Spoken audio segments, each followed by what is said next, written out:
Chairman, and that is the issue of the closure of border. I'm glad you give me I'm given this opportunity to explain to Nigerians why it is necessary to close the border.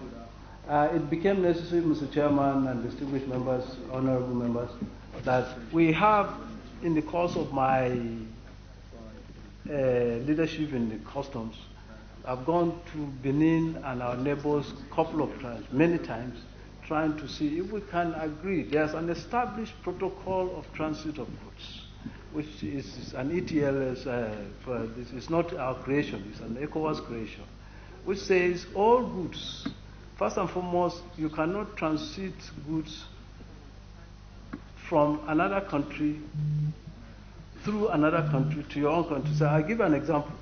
There's no reason why the law does not allow goods made for Chad to land in Cotonou and then transit into Chad, because we are the nearest country to them that has a port. So they are supposed to bring their goods through Nigeria or Cameroon, which is bordering Chad. But that is happening. Secondly, in the case of Benin, before I even came to customs, there was an agreement based on transit. And they said they had no transport, they had no means because they have no strength. Then Nigerian Customs Service, government asked Nigerian Customs Service to give them 10 brand new headers. And the essence is for them to escort all transit goods that lands at their shore to the customs of Nigeria at our own border. And they did that for 1 week and stopped.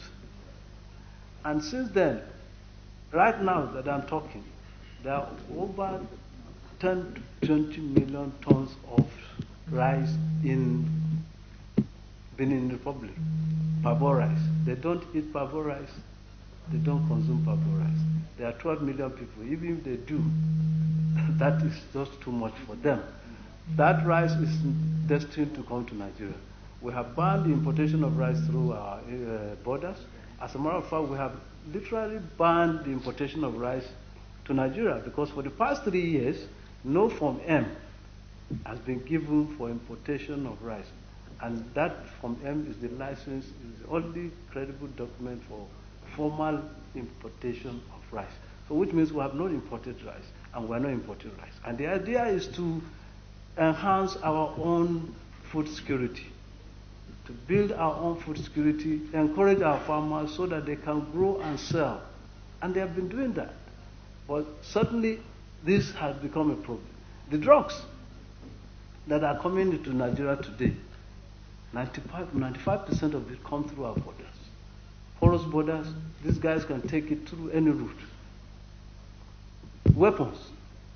Mr. Chairman, I make bold to say today, since we closed the border, the acts of banditry has reduced drastically. And our own conclusion is that two things. Either those who create this havoc cross our borders, create this havoc and run back, or the ammunition and arms that they use, which comes at will, is no longer coming. So this act is reducing. And that's then the drugs that are coming through our borders, which affect the health and well-being of our people, has also been reduced drastically. So we felt we must compel our neighbors to agree to sign the documents that will enable us to execute the exact letter of the protocol on transit. Goods that are on prohibition list to Nigeria should never be exported or allowed to be exported to Nigeria. So if, for instance, youth clothing, which is completely total prohibition, if Benin allows youth clothing because they use it, they should not, under the protocol, allow the export of youth clothing into Nigeria.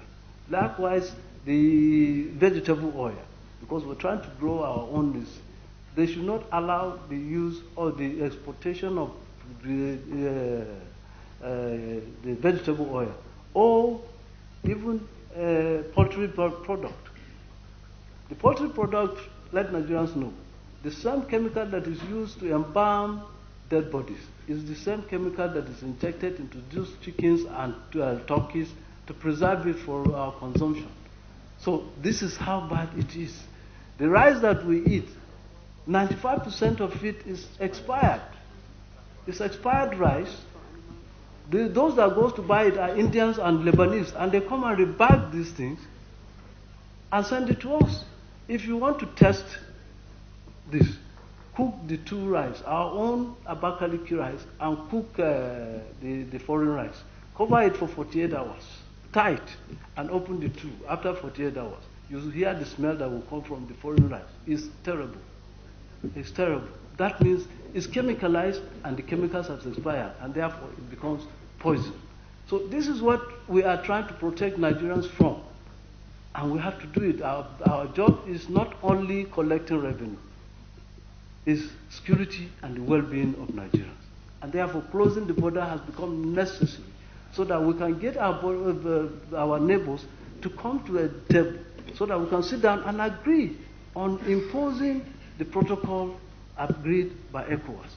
If we do that, then all these illicit things which are not supposed to be exported or allowed to be exported into our country will not be allowed to be exported. For instance, based on this closure, Niger Republic has circulated an order to say no more exportation of rice or in any form to Nigeria.